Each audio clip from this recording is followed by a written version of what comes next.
Ladies and gentlemen, please stand and remain standing for the playing of the Korean and American national anthems.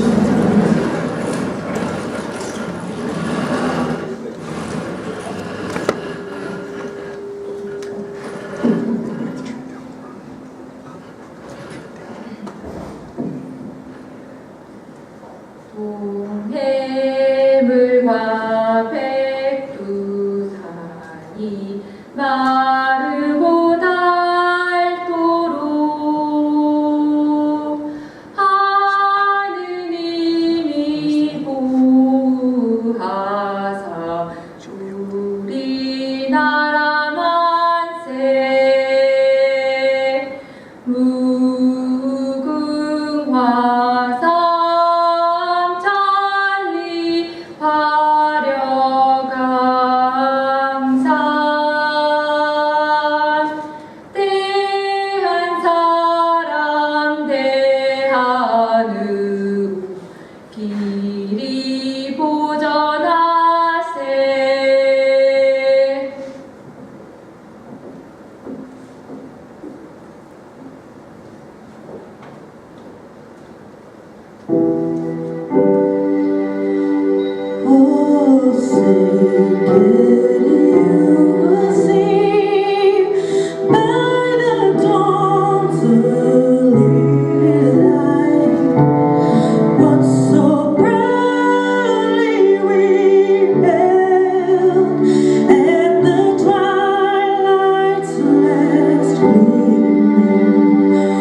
USAG Yongsan Family Advocacy Program Manager, Ms. Janine Harper.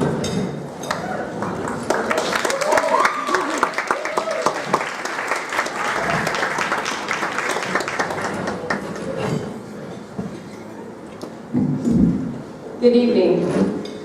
I'm here tonight to take you on a journey that I hope will leave you all more educated and inspired to share our message. A message that you will share with your coworkers, neighbors, family members. A message that domestic violence can happen to anyone, anywhere. It does not care what race, sex, socioeconomic status you belong to, or what rank you are. Yet it continues to wreak havoc in our communities, amongst our ranks. Seeing the signs, avoiding the hazards, and addressing the problems early can help us all support healthy relationships in this military community. I hope by the end of tonight that you will have the words and the means to educate others and spread the word to everyone in this community that help is available to them, to anyone who is a victim of domestic violence. I hope that each and every one of you enjoy tonight's journey. Thank you.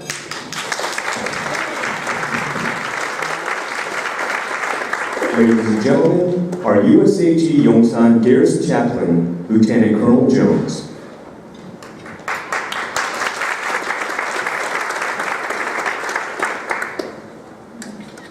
ask you to please join me in prayer. I'm going to pray in my tradition and ask you to pray in your tradition. You can remain in your seats.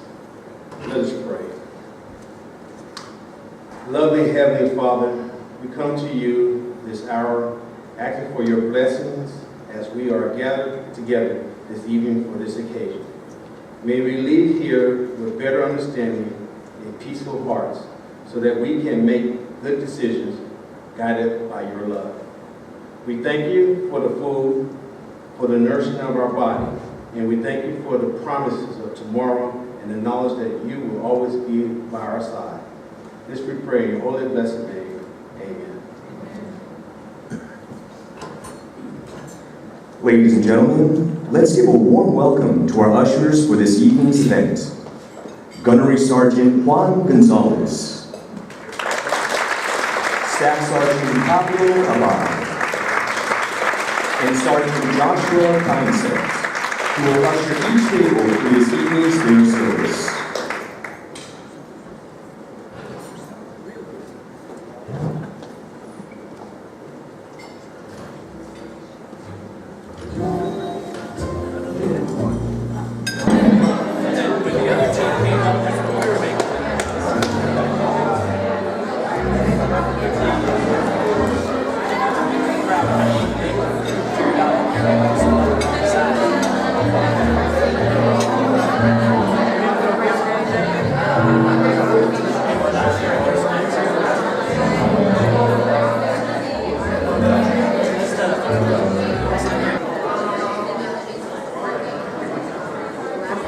Ms. Mildred Muhammad is a domestic violence survivor with a story to tell the world.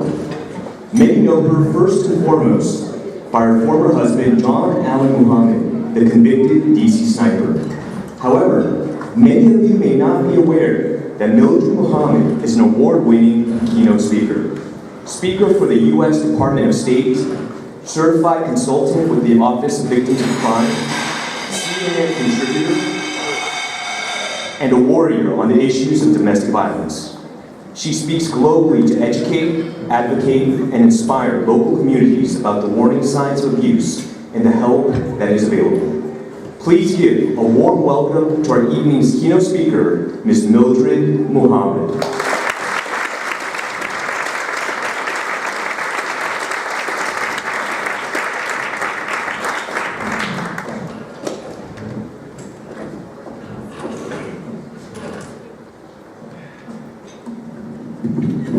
Good evening. How y'all doing? How are you? First, I want to thank Janine for finding me online and bringing me to Korea, because this is my first time here. So I called myself going to the park across the street and it ended up being a hike. I'm grateful to be here with you all today, and I thank all of you for coming. The books are outside after the presentation, and they are free. So if you have not received a book, please make sure that you get one. And although they are already signed, I will personalize them with your name and number if you so desire. So this evening is about domestic violence. And first I want to tell you that the difference in domestic abuse and domestic violence.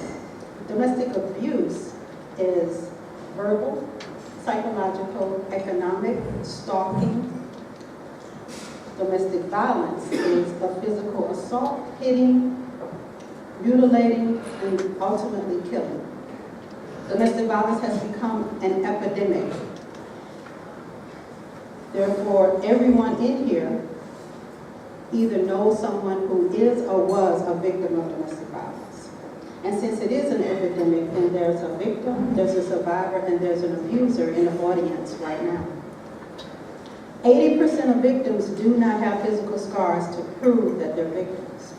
Most times, if you have friends that were victims that are now survivors and they no longer speak to you, it's because you said something or they heard you say something that makes them feel that you think that the abuse is their fault. The abuse is never the fault of the victim. It is never how someone behaves or acts that causes the abuser to do what they consciously decide to do. Abuse is not a mental illness.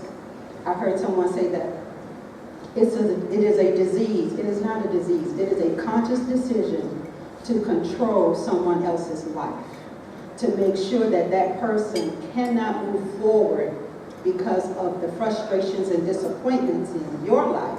You decide to take it out on the person that you claim to love, because love is not supposed to hurt.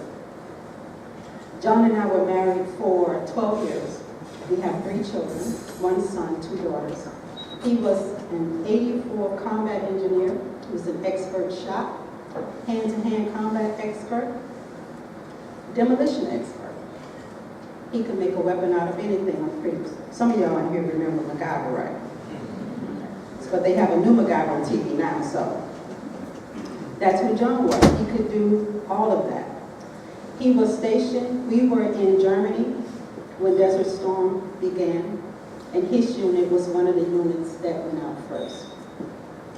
He came back 3 months later because of an injury to his shoulder.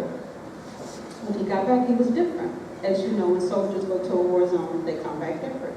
Before going, he was the life of the party. Everybody wanted to be around him, jovial. He was the go-to guy. When he got back, he was quiet. He didn't want anybody to know what was going on in his head.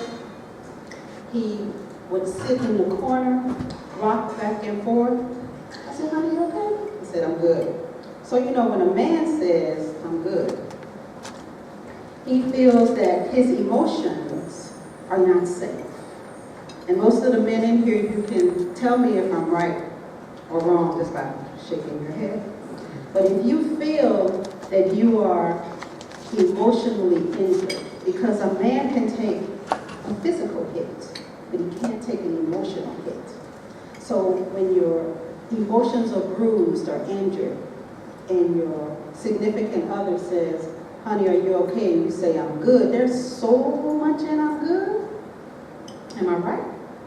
And you don't feel like you can trust your emotions with this person because they're going to turn it around and use it against you. So most times men walk around in pain, afraid to speak how they feel because they don't want to appear to be weak. They don't want anyone to make fun of their feelings. And most times, men are not looked upon as victims. But now we know 1 in 7 men are victims of domestic violence. The statistic has changed. 85% are women that are abused by men, 15% are men that are abused by women. So we know that we have to look at the total picture of domestic violence instead of just one side of it if we want to make sure that we can break the silence or break this cycle of abuse. Once John came back, he didn't want me to know what was going on in his head. He would play with our son, little John, but that was it. Benlock is where we were, and they were closing the post, so we moved to Fort Lewis. Fort Lewis is where my daughter, Selena, was born, and we already had John in Toledo. So as we're moving forward, he decides he wants to get out of the military because he said that it wasn't good for him any longer. Once he got out of the military, we started our own business called Express Contract Mechanic. It was a mobile auto repair service where we go to the customer to repair their cars, and we move on from there. Well, we had a lot of female customers with children, and he decided to be the surrogate father of all of these children, as well as fix more than just the cars. You know what I mean, right? So I asked him for a divorce. He said he didn't want a divorce. I said, well, I think that it's best that we divorce because I'm trying to give you what you want. You don't have to lie to me. You don't have to do any of that. And that's when the abuse started. He had a key to the house. He would come in the middle of the night. I would hear the key going in the door turning. He would walk in. My eyes were open to a slither. I watch him come in the room, go from one end to the bed and to the other, stand up, and leave out. He did that 3 times. The 3rd time, our daughter woke up. He said, here's Taliba. He picks her up and gives her to me. So I called a locksmith to get the locks changed. And I told my children, Mommy's going to get the locks changed. Children are a doorway for the abuser to know what's going on in the house. So he comes over to visit and he asks my son, so what's going on? He says, Daddy, Mommy's going to get the locks changed. He said, so you getting the locks changed? I said, yeah, because, something's wrong with my key. He said, well, something's wrong with my key too. Come on, let me show you. So we go to the front door. He takes his key, try to put it in the lock. It doesn't go in. He said, give me your key. Takes my key, try to put it in a lock, doesn't go in. He said, I'm going to take the lock off, and when I come back, I'll have a new lock. So when he took the lock off, he turned it, and a straight pin fell out. So he sabotaged the lock before he came to me. When he left, he didn't come right back. So I had to prop a chair up under the door to secure me and my children and my mother. 3 days later, the locksmith came, fixed the door.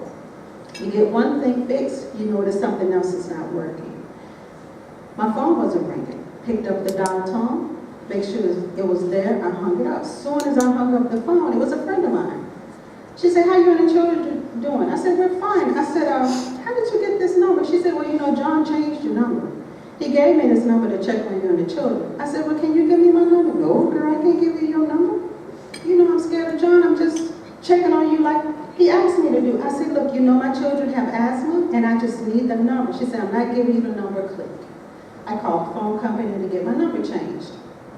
As soon as I hung up the phone and rang, I pick up the phone, it's John. He said, what are you doing? I said, what are you talking about? He said, who told you to change this number? I said, I can change the number. He said, don't do it again. Hung up the phone, called the phone company again. I asked for a supervisor. I said, isn't it against the law for you to change a number if the person's name is not on the bill? He said, yes, it is, but let's put a code on your phone. He said, as we're changing this, he's trying to get your number right now. Come to find out that there was a woman that was working at the phone company. Every time I changed my number, he would call, she would call him, give him the number, and that's how he was able to find out about the number. So got the phone number changed, all is good. My son has an asthma attack at school. I go pick him up. I called John and let him know that he had an asthma attack. He comes over. I say, you have to call before you come in because he's on the machine. He pushes the door open. I run to the back, call the police. Police come. They say, well, Ms. Muhammad, is his name on the lease? I said, well, yes, it is. He said, I'm sorry, there's nothing we can do. But do you have a restraining order? I said, no, I don't. He gave me the paperwork to go get a restraining order. It was one sheet of paper with 10 questions. I was crying. I couldn't fill out the paper. I'm thinking, how did I get here? 3 children, a business, taking care of my mom, and I'm filling out a restraining order. I called one of my friends. She said, look, fill out the paperwork because you need a trail. I filled out the paperwork, went to court. The judge looked at my paperwork. He said, you need to get away from this guy. I said, Your Honor, I'm really trying. He said, okay. He gave me a lifetime restraining order. I don't know if they give those out anymore. But I still had to have visitation with the children. So we had to pick someone who would pick the children up, take them to him, and bring them back. It's a friend of ours. He picked up the children, took them to him. The first weekend went fine. Second weekend was my mother's birthday. She liked to go to Country Buffet. So I told him to have the children back on Sunday at 5:30 so we could take her there. 5:30 came, no children. The guy said, you need to call John. I'm blowing up his pager because we didn't have cell phones back then like we do now. He calls at 7:35. My son is on the phone. I said, ask your dad, what time are you coming home? He said, Mom, Dad said we'll be home in an hour. So that's 8:35. I turned the covers back, looked at the pajamas for them to put on for the children. Blowing up his pager again. At 11:35 he calls. He says, we're en route from Seattle. We'll be there shortly. Seattle was 45 minutes one way from Tacoma. They were supposed to be across the street at Kmart. So as I'm hanging up the phone, I feel butterflies. Something's wrong. I sit at the window waiting for them to come home, no children. I'm thinking, well, maybe he took them to school the next day because it was Monday. I called the school and they said, Ms. Muhammad, your children are not here, but you can call back every day. I called every day, went there Friday. Went to his favorite teacher. She saw me. She said, what's the matter? I said, John kidnapped the children. She said, go home and call the police. So as I was going home, my mom was there. My children were my mom's second wind in life as grandparents. Some of you know that that's how that is. When I turned the corner, she was standing at the door. She let out a scream I had never heard my mother scream before. I ran to her before she could hit the ground, and she said, he took our babies, he took our babies. I said, I know, Mom. She said, what are we going to do? I said, I don't know, but I'm going to do something. So I called the police. They came out, took a report. They said, well, Ms. Muhammad, do you have a parenting plan?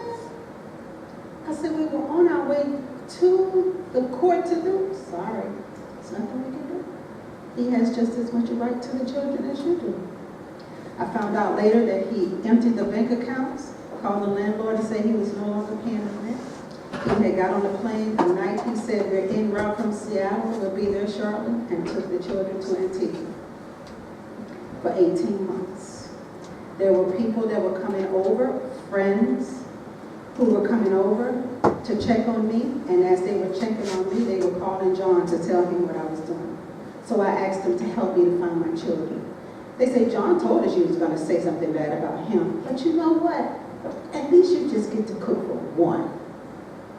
Snap out of it. Get back to work. You're young. You can have more children. At least they're with their father.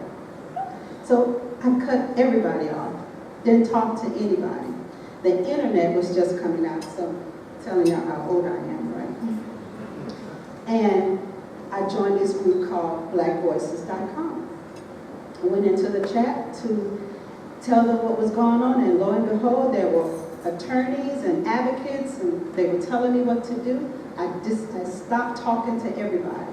I was eating a half a slice of bread and crushed ice just enough to sustain myself. I was signing for a package for my mother on Mother's Day, and I passed out. The postman called 911. Paramedics came. My neighbor across the street came to take care of my mom while they took me to the hospital. My body had started to collapse on me, so my cycle wouldn't go off, and they told me I lost 3 units of blood and I needed to have a blood transfusion. So I'm in the hospital. Only 2 people knew I was in the hospital. My mom and the lady across the street. My phone rang, and it's John. He said, how you doing? I said, I'm good. He said, how's Mom? I said, she's fine. I said, why would you let the children call me? He said, we don't always get what we want, do we? When I had got the restraining order, John came over to the house and said, we need to talk. So we go into the garage. I felt safe because my brother was there. He said, look, you are not going to raise my children by yourself. You have become my enemy. And as my enemy, I will kill you. So not to show any fear, I said, well, I've been sleeping with the enemy all this time. What else you going to do? So he charges at me. I run to my brother. John leaves. I tell my brother, John's going to kill me. He's going to kill me. He said, girl, John not going to kill you. He's just playing. I never went to my brother again. Because as a victim, if I come to you for help and you dismiss it, I don't have time to explain to you what's going on. You have to believe me or you don't.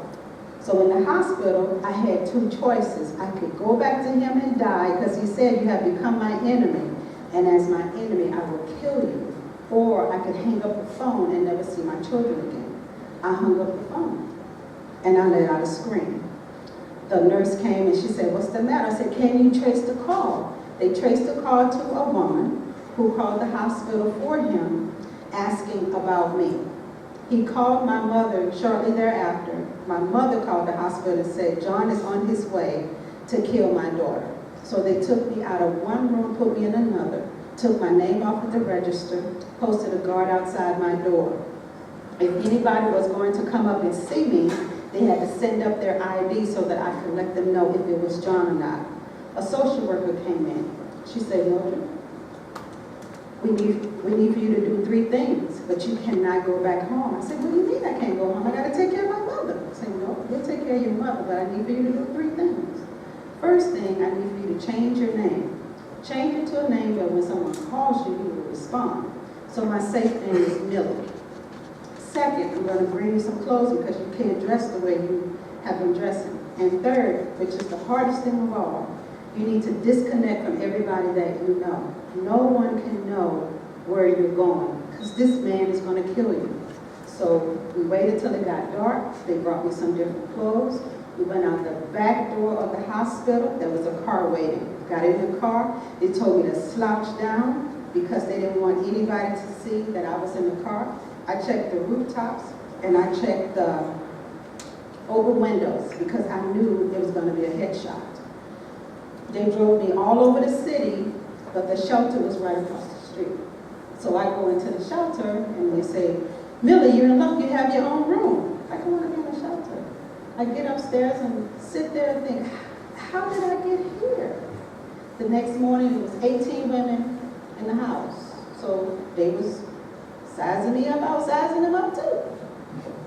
Never had a fight in my life, but you know, I had to fake it because I wasn't going to get beat down up in there. I was watching TV and this commercial came on, Professional Career Development Institute. I need to learn the law. So I signed up for the paralegal courses. I was taking the courses in the shelter, making straight A's in the shelter. The YWCA found out about it, asked me to come and work in their legal department. They had to come over at 3 o'clock in the morning, dress me in a disguise to take me to their office working in the legal department. I was going to the courthouse with victims to help them with their restraining orders, with their custody cases. And while I was in there, I said, I need to get my paperwork straight. So I got my divorce October 6, 2000. Washington State had just passed a law stating that if you are a victim of domestic violence, you can leave the state without being charged with kidnapping, and you do not have to let your abuser know where you're going. I had my restraining order notarized. My sister called and said, Mama said, can you come and help? They were in Maryland. So I said, well, yeah, I can wait over there. I still haven't found my children. I go over to Maryland. First people I call is the FBI. They sent over Agent Jensen Jordan. He said, Ms. Muhammad, how can I help you? I said, well, my children are no longer in the country. He said, how do you know that? I said, well, my cousin is a private investigator. He said, when the trail runs cold, that means the people you're looking for are no longer in the country. He said, okay, Ms. Muhammad, what paperwork you got? I gave him my restraining order, writ of habeas corpus, which meant anywhere they found my children, they needed to pick them up and bring them back to me. The divorce papers, pictures of John and the children. He took my paperwork, he said, we'll be in touch. 2 weeks later, my paperwork came back in the mail.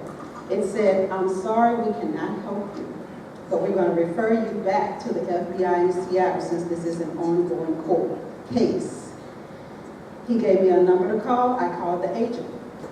I said, sir, I'm in hiding for my life. I'm in hiding for my life. My children are no longer in the country. Can you please help me to find my children? He said, well, Ms. Muhammad, since we know he's looking for you, what we want to do is we want to put you in the middle of a parking lot and use you as a decoy. This way we can lure him out. I said, excuse me.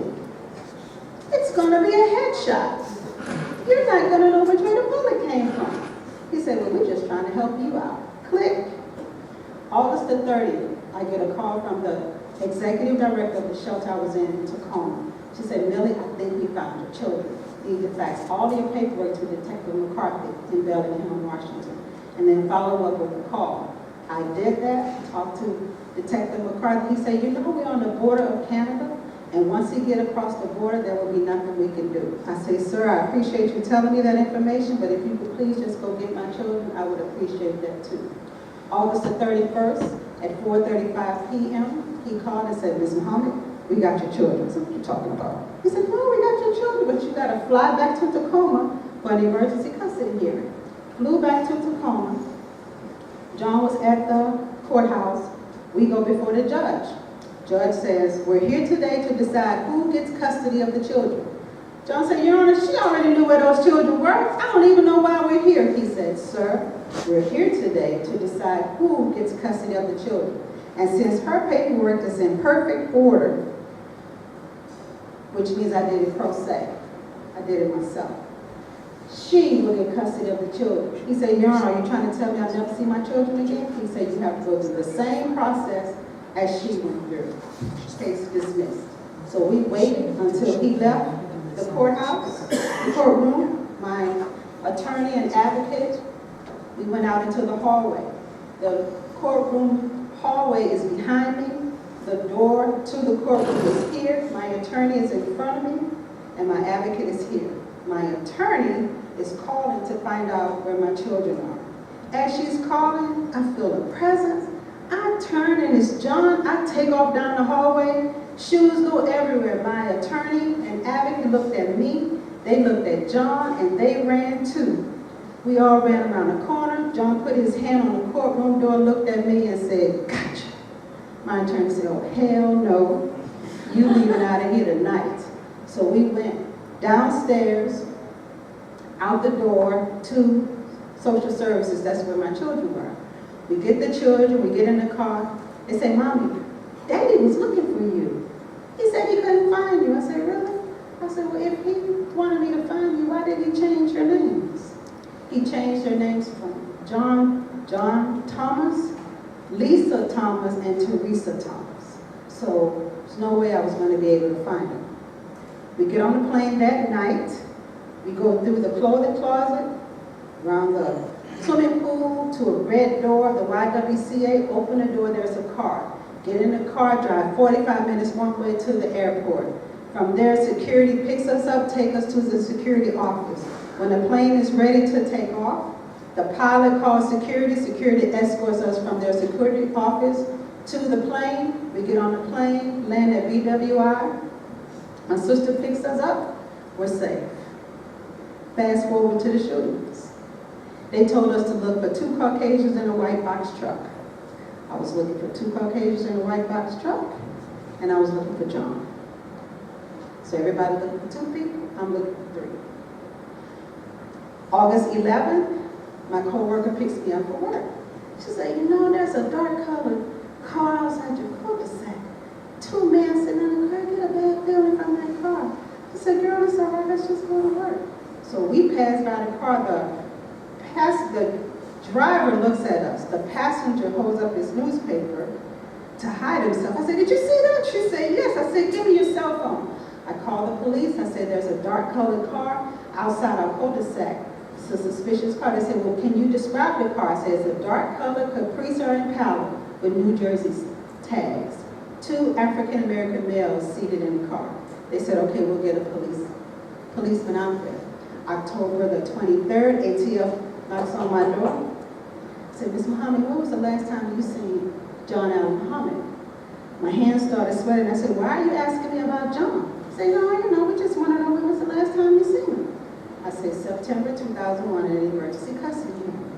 And you haven't heard about any other shootings anywhere? No, sir. Okay, we need for you to come down to the police station. I said, I'm not going nowhere with y'all. They said, well, why not? I said, because I've been trying to tell you this man's going to kill me. And I think you have him down at the police station, and you just want me to come down there to identify him. No, Ms. Muhammad, we don't have him. We just need for you to answer some questions. So I go to the police station. Agent Jensen Jordan is there. I said, well, what are you doing here? He said, well, we just hit us with that homicide. Okay, so they take me to the interrogation room. 2 agents are on one side of the table. I'm on this side, and an agent is next to me. They say, so when was the last time you saw John Allen Muhammad? I said, an emergency custody hearing in 2001. And you haven't heard any shootings anywhere? No, sir. Okay. So we need for you to listen to this CD.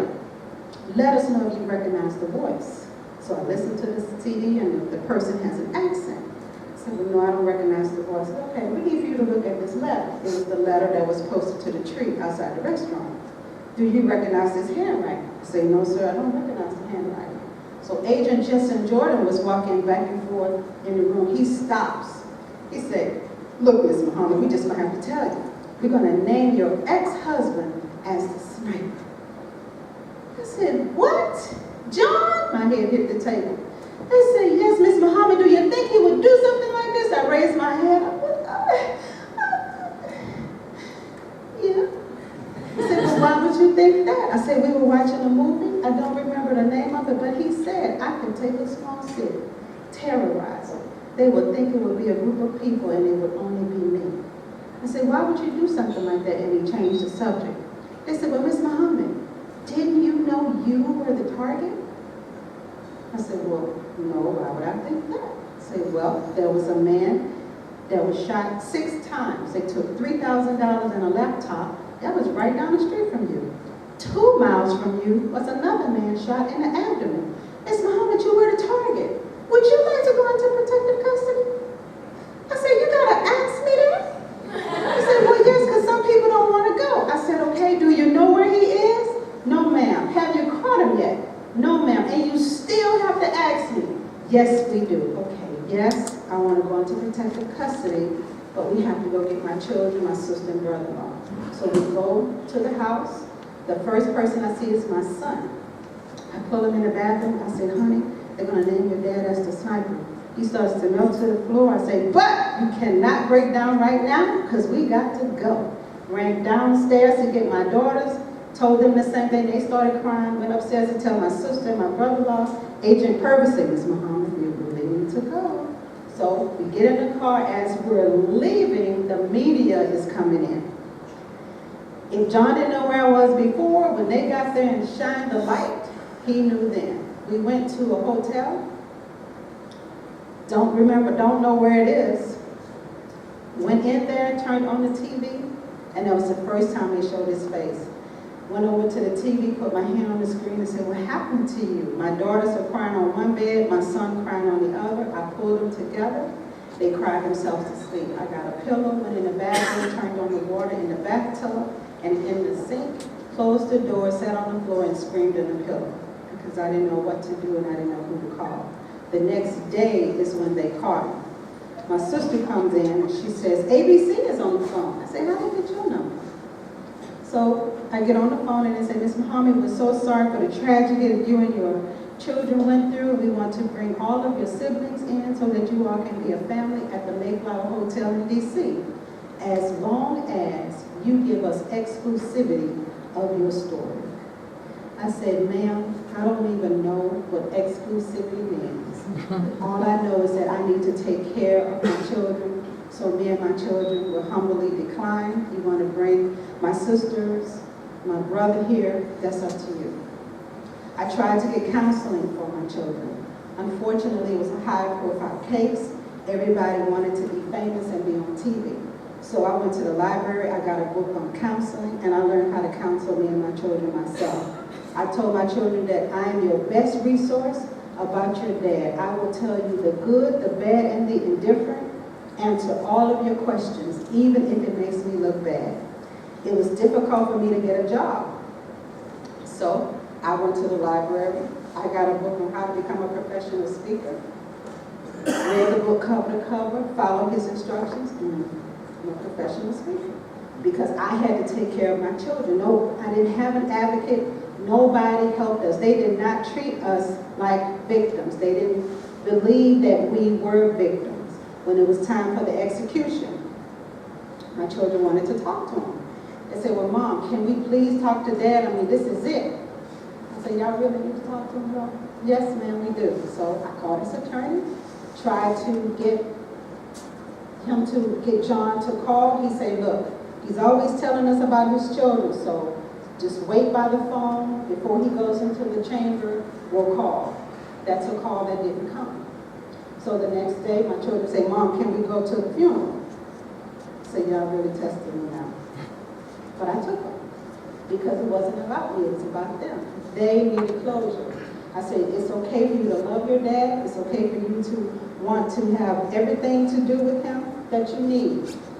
But you will not use him as an excuse for failure. You will not come to me and say, my dad is the DC sniper and I can't make it through this. That will not happen. So my daughters sing classical music in 8 different languages. One went to Gordon Wallace Conservatory, the other one went to Cleveland State University. My son went to Louisiana Tech, and he's a manager at a visionware store. I am a professional speaker. I help other people to understand victimization and how they can come through it. Sometimes as a bystander, because that's what they call people who know someone who's a victim and don't know what to do.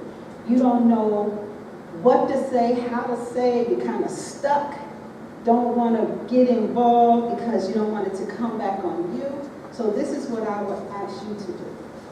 First, I need you to get your boundaries in check. Find out what you will do, what you won't do, and what you can't do.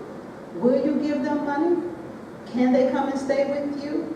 If you can't do either one of the two, make sure they have the resources and send them to the Family Advocacy Program, because they can and know what to do to help victims of domestic violence. So once you got this in check, you know the person is a victim of domestic violence. They know you know. So what you do, you take this person to lunch, not dinner, because nobody's time is checked at lunch. Everybody's out doing what they want to do. When you get to the table, ask one question because you have your boundaries in check.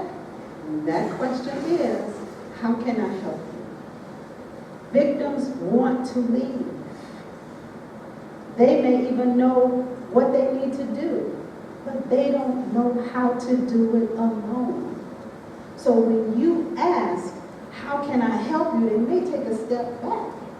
Because everybody's always telling them what to do. You need to do this. You need to leave. I don't know why you're still there. Don't you know you sound just like the abuser when you do that? Someone's always telling them what to do. How about asking, how can I help you? Let them tell you what they need. And then you decide how you're going to, if you're married, talk to your spouse about helping a victim before you go that alone, to see if they're willing to work with you or they can help or whatever the case may be, because two heads are better than one.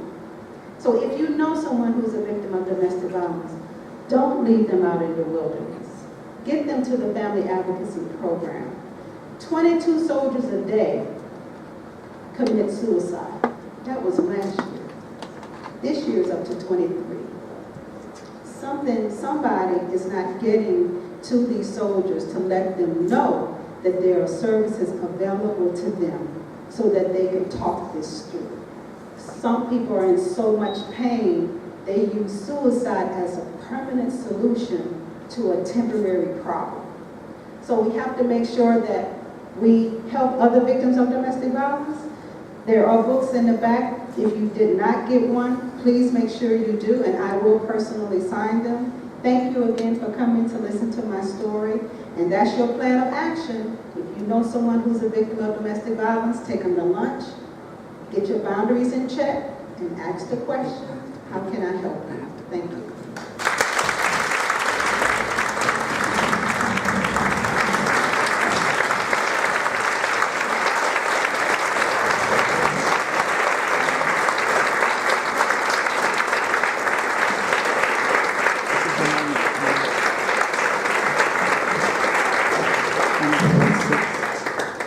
Thank you, Ms. Muhammad, for sharing such a powerful story.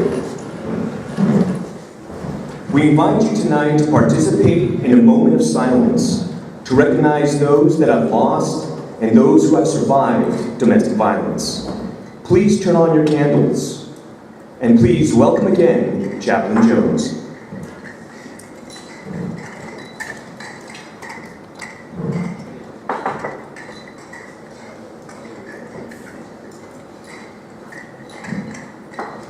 We are here to remember, stand against, and provide hope to all who are affected by domestic violence. There is nothing but darkness associated with domestic violence. Yet, the light that comes from empowering the survivors and enlightening our community can often hope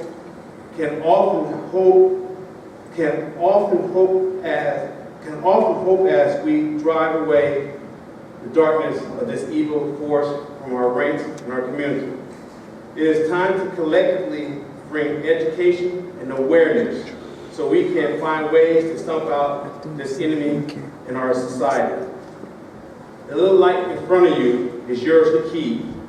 May this tiny light represent to the world our rebirth and our renewal to our commitment to stomp out domestic violence in all its forms. No more excuse, no more manipulation, no more being afraid, no more running away, no more looking back, no more secrets, no more lies, no more, no more. Let us pray. Heavenly Father, you created us in your image and breathe life into us. I once again pause this evening to pray for all victims of abuse. I pray that you open all our ears, our eyes, and our hearts to be more aware and supportive to people in abusive situations so that they won't feel alone and know that somebody cares. I ask you, Heavenly Father, that as we discover the light within ourselves, that we help to empower the light within others, especially those who are living with abuse physically, mentally, or spiritually, so that they may walk in peace and enjoyment, a full life of your blessings. This is our prayer in your holy blessed name. Amen. Amen. Thank you very much, Chaplain. Domestic violence can be an uncomfortable and difficult topic for many people. However, through awareness, we hope to eliminate the stigma and educate the community of the resources available. The Family Advocacy Program would like to share with you a message of hope.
Just stay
Family Advocacy Program is a commander's program that is dedicated to the prevention, education, intervention, and prompt reporting of abuse. Leadership has played a key role in allowing the USAG Yongsan Family Advocacy Program to thrive and take root in this community. Over the last year and a half, family advocacy has been able to soar to new heights, all thanks to our garrison commander. Please help welcome the USAG Yongsan Garrison Commander, Colonel J. Scott Peterson.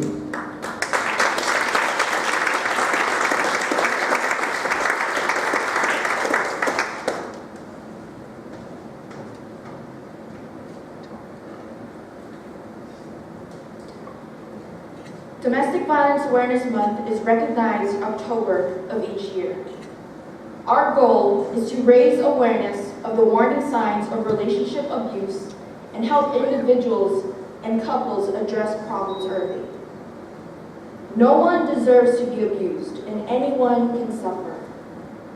Anytime an Army family member suffers from abuse, we fall short of our goals for readiness. Everyone plays a role in upholding the Army values and standards that support safe, healthy relationships in the military community. Without every one of us doing our part, we cannot say our Army is fully ready to meet the mission of preventing domestic abuse. Therefore, the message to everyone in the community for Domestic Violence Awareness Month 2017 is clear and simple. See the signs, avoid the hazard. Address problems early. Simple actions can help protect victims. Take action and get help in your own relationships through the Family Advocacy Program, Military One Source, and the National Domestic Violence Hotline. Through outreach, we can raise awareness of domestic abuse with family, friends, co-workers, and community members. As a commander at U.S. Army Garrison Yongsan, join me in making this October's Domestic Violence Awareness Month the beginning of a year-round campaign to avoid domestic abuse. Let the U.S. Army Garrison Yongsan Family Advocacy Program be your partner in preventing and reducing the risk of domestic abuse and restore valued relationships that are deteriorating. Take a stand to avoid domestic violence and keep our community safe. Contact the U.S. Army Garrison Yongsan Family Advocacy Program to help end domestic violence. Signed, J. Scott Peterson, Colonel, CA Commander.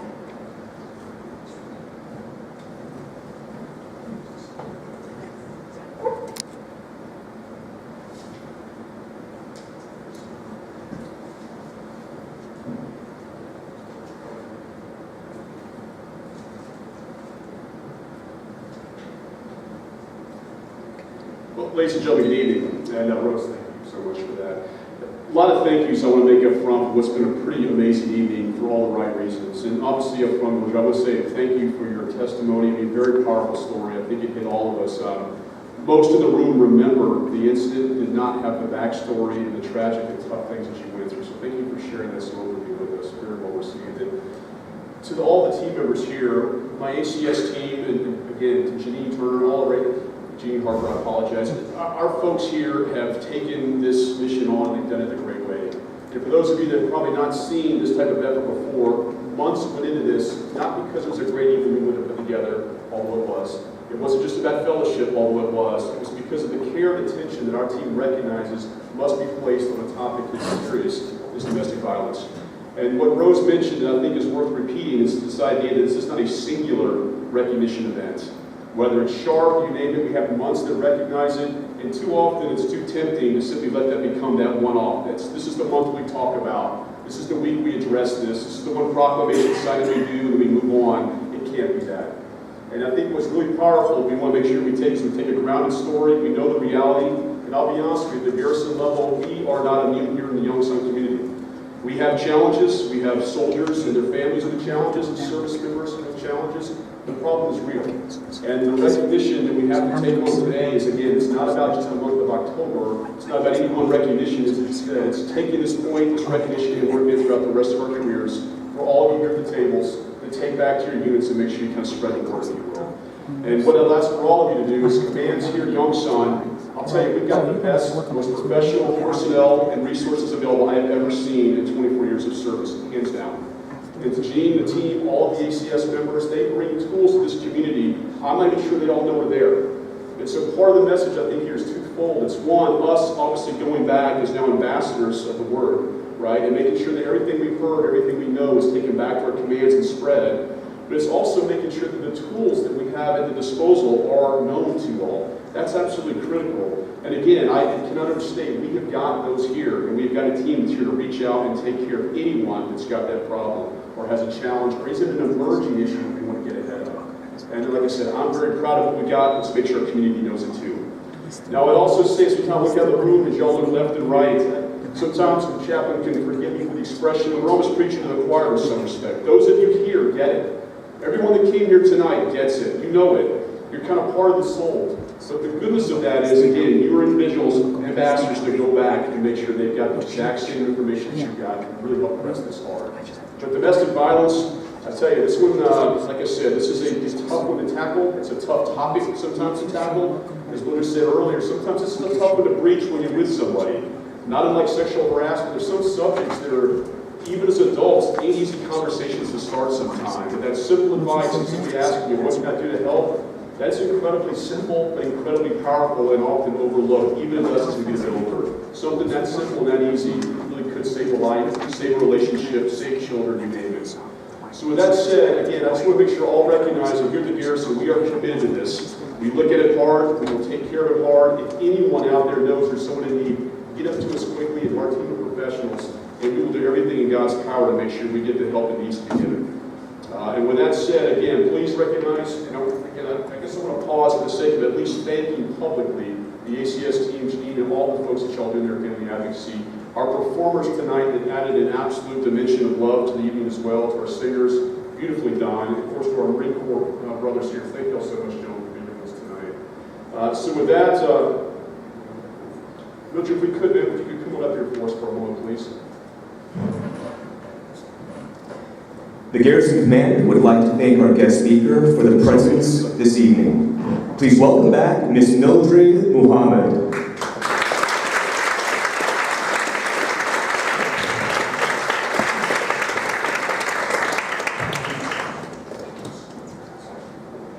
So again, for those that might have had a chance to speak with Ms. Muhammad before coming to dinner, she traveled a heck of a long way to be here tonight. All right, she's back in Maryland, flew in just on Wednesday, so almost kind of the jet lag piece that hits. But you know what, again, as mentioned before, she reached out, asked for her to come over and reinforce and make this an incredible event for us. She didn't hesitate, she said yes. She was on our aircraft, flew over here, has been spending time with us these last couple of days. We've got a couple more days with you. And again, that ain't easy to get over here. It shows the commitment she's got to helping us get at this tough problem. And so this will help on behalf of the entire command team and all of us here this evening. We want to say thank you for coming to Yongsan. Thank you for your message, and hopefully we make a difference in our community. So thank you so much.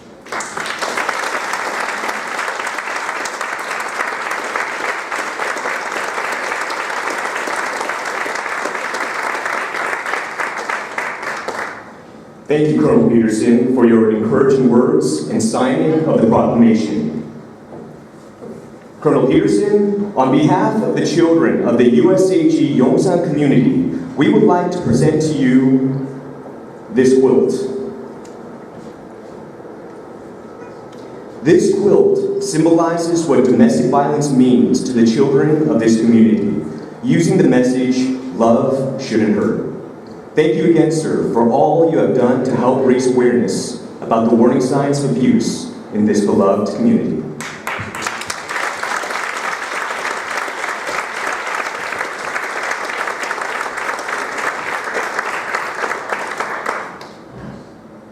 And ladies and gentlemen, our hostess for the evening, Janine Harper.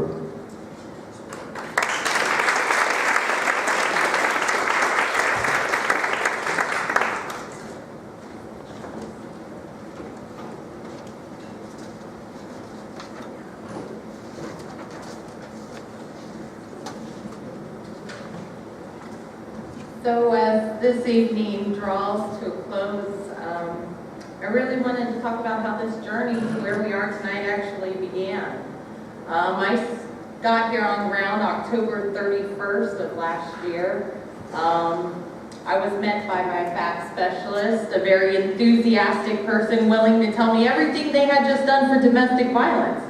So I'd been on ground just a few minutes, and she was so excited about what they accomplished, so I couldn't help but be enthusiastic. And we naturally got this energy together, and we started talking about, what are we going to do next year? Her and I said, we got to outdo next, what we just did.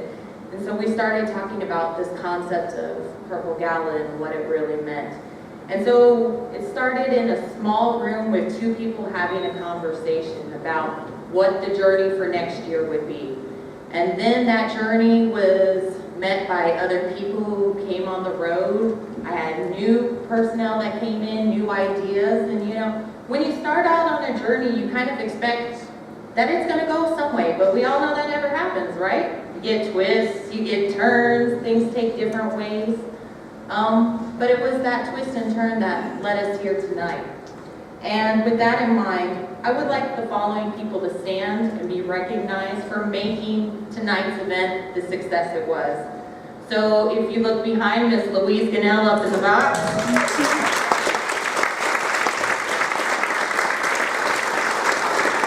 She's joined by our MC, Mr. Fred. And if the following people can stand and be recognized by our community. Bobby, the children, Fallon, Carrie, Neo, Naomi, our wonderful ushers, Chaplain Jones, sir, our DFMWR director, my fellow DFMWR employees. If you could please join me in thanking them for making tonight possible.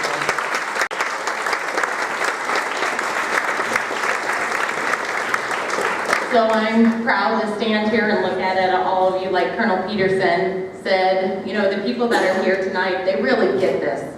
And being the Family Advocacy Program Manager, I'm very passionate about what we do, what my team does every day. And just looking out at the crowd, having all you wonderful people here, seeing this event coming to fruition, seeing the smiles on all your face, makes me very proud to be a member of the USAG Yongsan Garrison community. Thank you.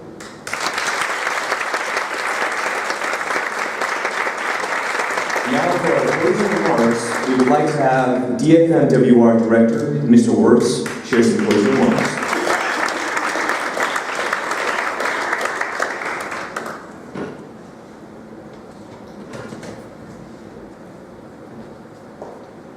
So about 3 weeks ago, Janine approached me and said, Mr. Wirtz, we really want to make you part of the domestic violence awareness program. And I was really unhappy to hear that. And I said, do you want me to do the welcoming? She said, no, have someone to do that. I said, well, the opening remarks, no, we've got that covered. And I thought, wow, guest speaker, that's really great. I haven't done that for a while. And she said, no, we got Ms. Muhammad to do that. I said, so what do you want me to do? And she said, no, you misunderstand. I really want to do it, but I have nowhere for you. So I said, well, we'll not leave for a little bit. When I get back, let me know. So this morning, she informed me that she still didn't have a place, but she thought it would be good if I could stand up here and say, thank you for coming and drive safe. So that's what stuck with. But first, before I do that, Janine, Ms. Muhammad, thank you so much for your word, for sharing your story. It's so much more powerful when it comes from the person rather than reading about it or having someone talk about it, but coming right from you. Very powerful. Thank you for sharing with this community. It means so much, and hopefully everybody will take your words and your story and share with others so they get the full meaning of it. So thank you for coming. Thank you for sharing that with the community. Everybody else, thank you for coming. Drive safe. Live band upstairs in the club if you're looking for something else to do this evening, and have a great weekend. Thank you. As we close out this evening, we empower all of our guests to remember that changes can happen with one person. That one person can be you. Step up, speak up, and reach out. Thank you very much.